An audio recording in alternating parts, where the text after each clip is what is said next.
ঈদের মধ্যে আপনি কেনাকাটা করছেন, কিন্তু একটা বাবার ঈদ কেমন কাটে আপনি জানেন? বহু বাবার ঈদ তো এমন কাটে, ছেলের আবদার, মেয়ের আবদার, বিবির আবদার, মা বাবার জন্য কেনাকাটা করতে হবে।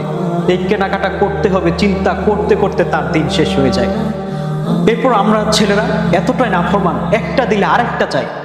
আরে ভাই, যে বাবা আপনার জন্য কেনাকাটা করলো, আপনি কি কখনো সেই বাবাকে জিজ্ঞাসা করেছেন, বাবা তুমি ঈদের জন্য কি নিয়েছো?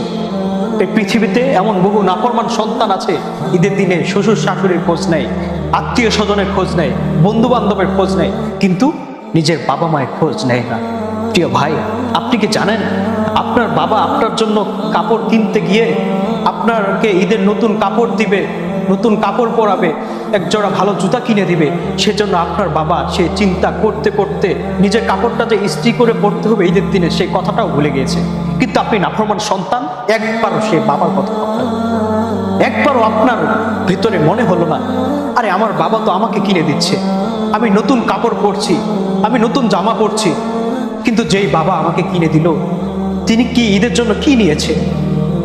কখনো কি এমনটা হয়েছে আপনি আপনার মাকে প্রশ্ন করেছেন, মা এবার ঈদে তুমি কি কিনেছো, তোমার কি লাগবে বলো? কখনো কি আপনি আপনার বাবাকে প্রশ্ন করেছেন, বাবা তোমার কি লাগবে বলো? কিন্তু আপনার বাবা সব সময় আপনাকে ভালোটা দেওয়ার চেষ্টা করেছে, কিন্তু আপনি নাফরমান সন্তান, একবার আপনার বাবা মায়ের খোঁজ নিলেন না।